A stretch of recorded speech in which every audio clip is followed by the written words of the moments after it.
What's up, everybody, and welcome to SportsCasters, episode 6 of SportsCasters Media. And on behalf of the SportsCasters Media team, we would like to personally thank you for tuning into today's episode. Enjoy.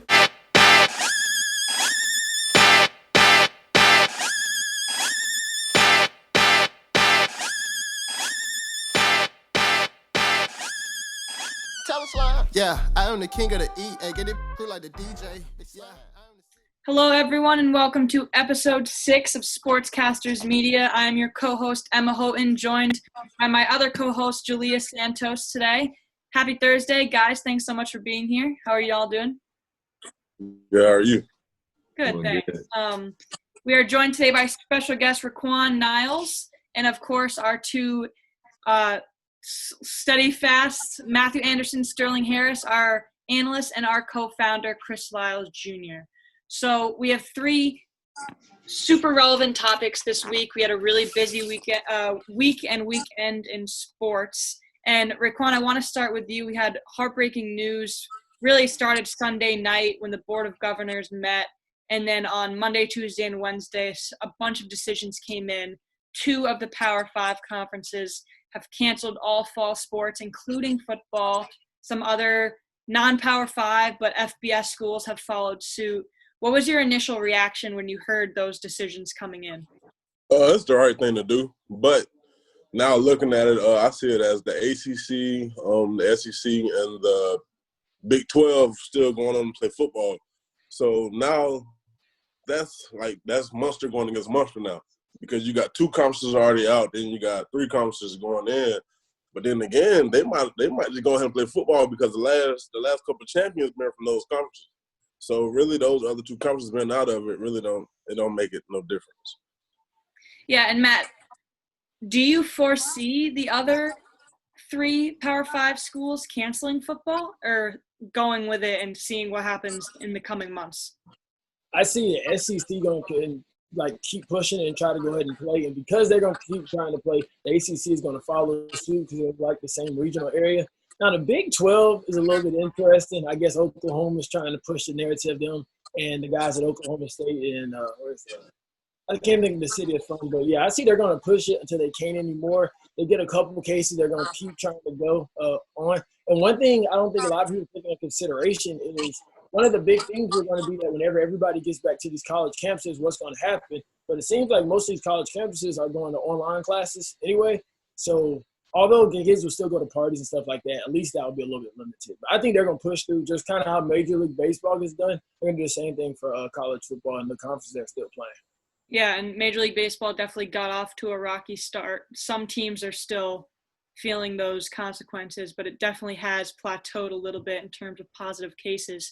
Chris, I'll turn to you now. If the ACC and the SEC and the Big 12 play football in the spring and things go relatively okay, how does that look for the Big 10 and the Pac-12? Will people think that they made the wrong decision?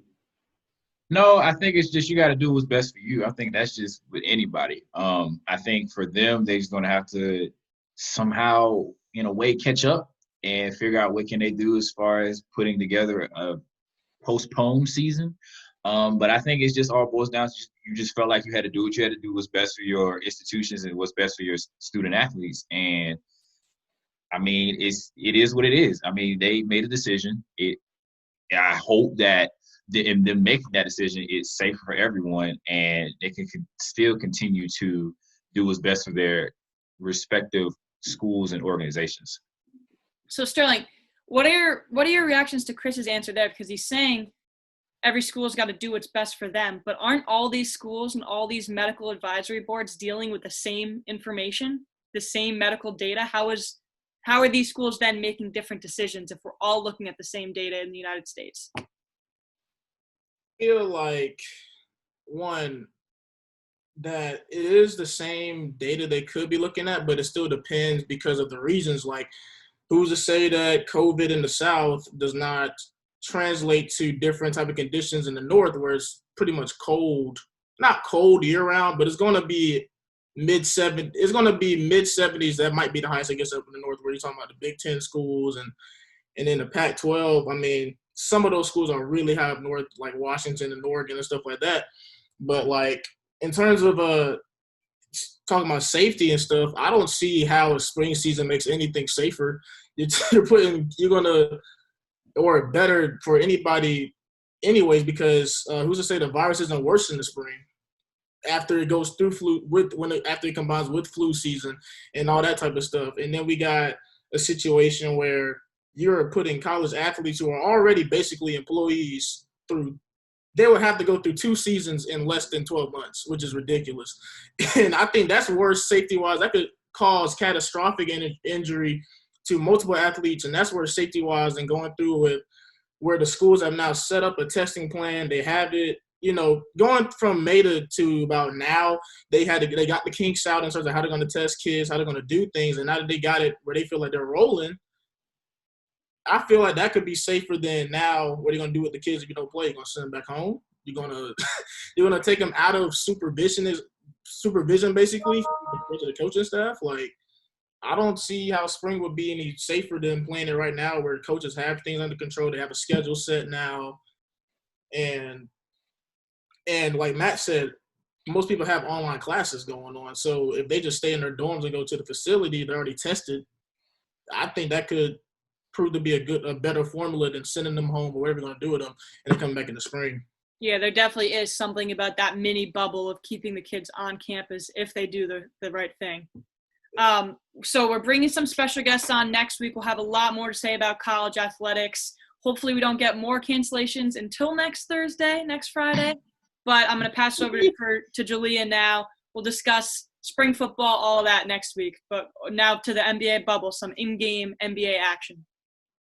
So as the NBA is coming down to the last little bit of games, we have our playoffs coming up. So Raqwon, I just wanted to start off with you about what teams do you believe are the underdogs in the playoffs, and what do you see as for seeking the playoffs? Teams I see as the underdogs will probably be the Miami Heat, the Boston Celtics coming out of the East, and the West will probably be the Nuggets as my only surprise. The reason I say the Nuggets just because those guys, they haven't really played that well together yet. Well, they haven't really played together yet as a team.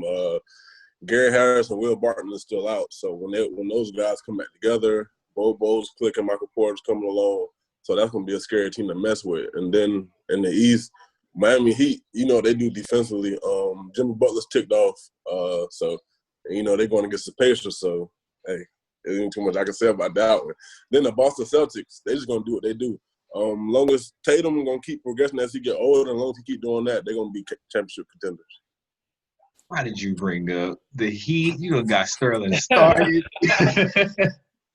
Sterling, any comments based on that? Well, I mean, I already know how I feel about the Heat. I don't think I need to sponge more, go no more on the Heat. But I do like what you said about the Denver Nuggets in this aspect with Michael Porter Jr. in this bubble has averaged, I think, around 30 points a game. And everybody knew coming out of Missouri with his back issues and them getting him healthy that he was going to be a guy that was supposed to help that franchise go from a second-round treadmill to possibly the NBA Finals. So being in a setting where now you're just playing ball. You don't have to worry about traveling in between games or home and away. You're just out there playing ball with Jamal Murray, Jokic, that stacked bench, because we've seen former Carolina player PJ Dozier come along and be a huge help to that team and how they run things. And yes, they'll have to beat the Utah Jazz in the first round. I'm sure they'll beat the Utah Jazz to how they're playing. They're playing absolutely terrible. But then they got the Clippers, and it's like, ooh, could they beat the Clippers? I don't know. But I wouldn't be surprised if that young team being in an environment where it's just them and you don't have to worry about going to LA to play Kawhi and PG and you're just playing on a court and you just have the ball, that suits underdog teams like Denver and younger teams like Denver better than having to travel and play in front of a big crowd and stuff like that. So I like the Denver point.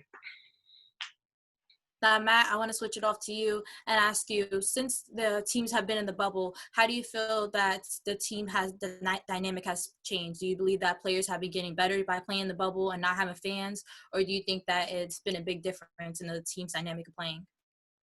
I think it's kind of interesting because with playing in a bubble, obviously there is no travel. Like y'all said, there's no traveling back and forth.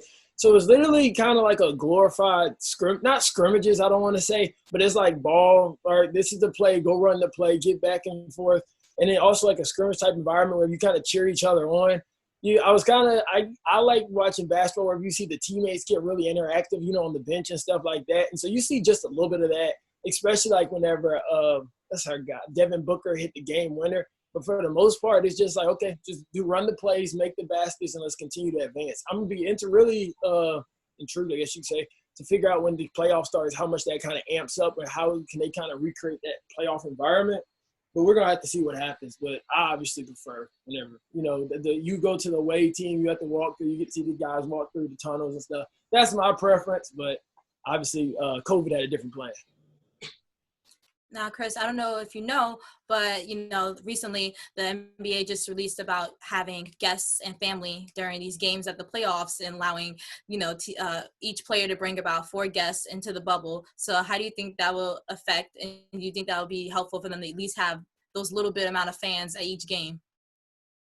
All I'm going to say is that could go left quick. Like, there was already something that came out today about the Seahawks cornerback try to sneak in somebody, and then he ended up getting cut. So you saw how that looked. But I feel like with the NBA, they're one of the more mature leagues. They can be able to, put those kind of things in place, and the players can essentially it can go along with it. So ain't nothing gonna really happen. I'm saying as far as from the left perspective about the COVID cases, because now it's like, okay, you're talking about bringing in 4 extra people with roughly 15 guys on the team, and it's like, okay, that's a lot of people in that bubble. So I think they'll do a good job of keeping in mind of, still taking the precautions, and testing and this and that, everything they got to do to keep everybody safe. I will say, as far as for the single players, they got to do what they got to do. I mean, at the end of the day, they, bring in a, little girlfriend that they had. I mean, hey, why not? Everybody, got to get some kind of loving in. Ain't nothing wrong with it. I will say it's like everything else, keep that in mind because, that could possibly mess up a game if, you have a young lady or whoever, and, the player could be messed up in the head the night before. I won't dive too much into it, but everybody know what I'm trying to say. But yeah, I think it's a good thing. I think it could actually be from an emotional and a mental standpoint, because yes, you're there. It kind of feels like solitary confinement with just other people. You're literally in a bubble. That's it. You just wake up, play ball, go to sleep. I think having those fans and having your family will bring that aspect of, okay, I can actually breathe. I can actually, as bad boys, I can finally woosah now, and I can actually be at peace with my family. So I think it's a good thing, but just keep in mind of everything that could go bad if something does go bad. And lastly, I just want to go back to you, Raqwon. So we know that about a couple weeks ago, Lou Williams had an issue with, leaving the bubble and being somewhere he was not supposed to be, basically. So we know that a lot of players can get easily distracted by outside factors. Do you think that having their family back in will be a distraction? Do you believe that they should just stick with how the bubble is and not have any type of guests? I think my thing is, if you know what you're there for, then you know what you're there for. If you let the family distract you, then you're not there for basketball. You there, now it's time. The playoff run's coming up, and family can't distract you at this point. It's time to lock in and get focused. So, I mean, I think the family coming down there with the 4 guests would be a bonus to the players and help them get their confidence back up for the playoff run. Okay. So I want to switch it back to Emma, and we're going to talk about diversion and inclusion. So, Emma. Yeah, so we've seen in this age of the movement of social justice and advocacy a lot from the players' side. Chris, I'll start with you. How do you think some of the teams, most notably the NFL, where we're still getting owners like Jerry Jones saying that they're not coming out fully on their national anthem stance, how can these leagues take notes from the NBA, the MLS, etc., on how to the NFL even, on how to make their leagues more diverse and inclusive? How I want to go about this. Okay. Well, for the Jerry Jones part, he just needs to not be the owner anymore. And that'll solve everything. But that's just my personal opinion. I won't dive too much into that because that man might be my boss one day. So that's it. But as far as from a league perspective, I think what it all could boil down to is it's management. You got to hire the right people that are going to do the right things. And you got to have people who are not just looking just about football. It's bigger than football. It's bigger than basketball. It's bigger than soccer. It's about the people who play it. It's about the people who manage it. And what are you doing to create an environment that is suitable for everyone? And not just so much as, okay, we'll just do this just because, or, is everybody's cracking down on it now, let's whatever. But I feel like the NBA does a really good job of making sure everybody is not only included, but everybody is accepted. I think a lot of times people, what they'll do is that they'll diversify, have different ethnicities and races. They'll include people, and I've always said this, they'll include people in different, events, meetings, games, whatever. But are you truly accepted into those things? Are you including these people because you have to, or are you including these people because you want to? I think those are the two things that I think a lot of leagues need to follow from the NBA. And the NBA actually does a very good job of that. The NFL implemented the Rooney Rule, which Chris goes exactly into are you doing it because you have to? Because there's going to be consequences afterwards. So Sterling, the NBA seems like the shining example here. What can other leagues do to emulate the diverse and inclusive success that the NBA has? Thing with the NBA is that a lot of things went their way in terms of getting to this point. The NBA, when it first started, of course, was predominantly white and everything. But I think the thing about the NBA is that they always recognize that their best players happen to be people from different backgrounds and stuff like that. We talk about who has the most rings, Bill Russell. We got the guy with the 100-point game is Wilt Chamberlain, and then you go on and then you get the whole Bird Magic thing going, where that created a cultural. It combined cultures to a point to where they realized at that point in time this is what's best for the NBA, which is to have a guy like a polarizing figures collide and brings so many communities into one, and then it just became a part of the NBA, which is when you end up with your best player of all time being Michael Jordan, who happens to be, black, and then people start to recognize, oh, he's not just the best black player all the time, or this guy's not the best white player. They're just NBA players, and I think it that helped how their brand, and then them reaching worldwide. And how they just include whoever. You got Luka Doncic from wherever he's from. We got Giannis from Greece. We got Pascal Siakam. So many different cultures intertwined in the NBA, and they just let it happen in a way where it doesn't feel like they're talking about them from being from this place. They're just a basketball player, or they're just it's very inclusive now with the NFL and other leagues. Like I can't get into baby baseball, but we know what baseball did with Jackie Robinson. They included him, but did they really raise the standard to where it could be? They still blackballed Barry Bonds, even though he was clearly the best hitter of his era, just smacking home runs left and right. With football, there's still the stigma of the black quarterback not being able to read defenses. That's still going on to this day, which is an issue.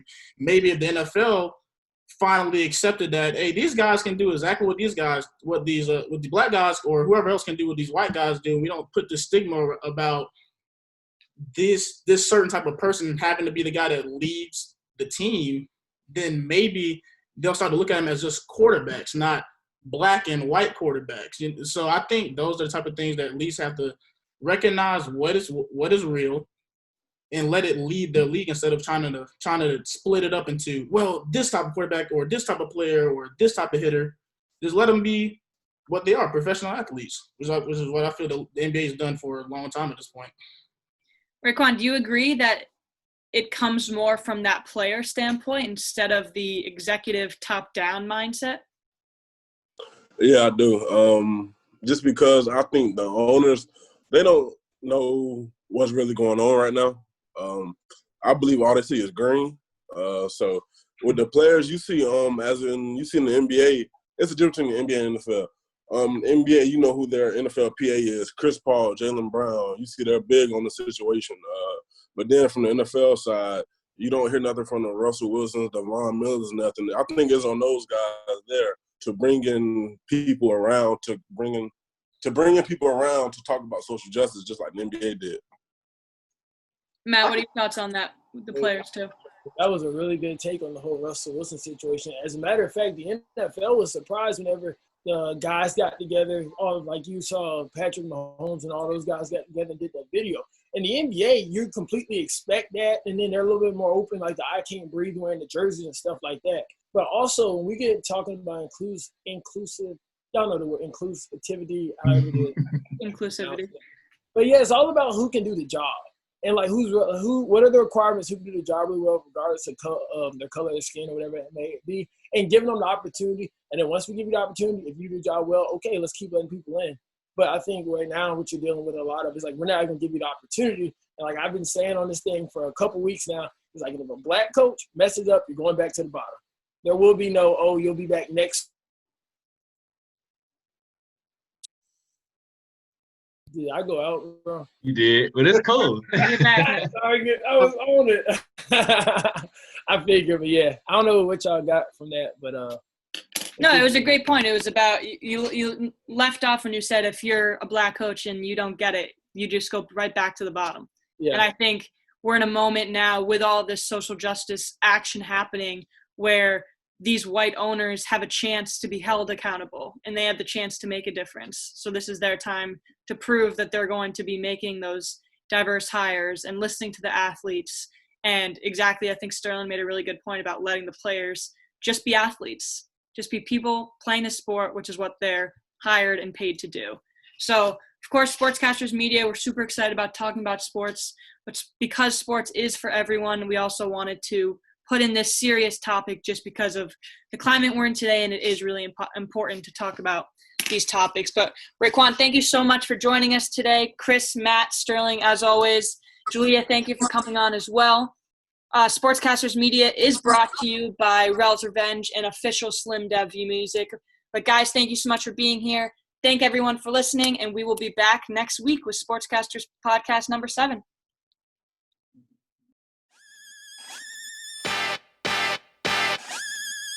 Tell us live. Yeah, I am the king of the E. Hey, get it like the DJ. This podcast is brought to you by official Slim Dev Music and Rel's Revenge. Stay tuned next week for more on SportsCasters Media. See you soon.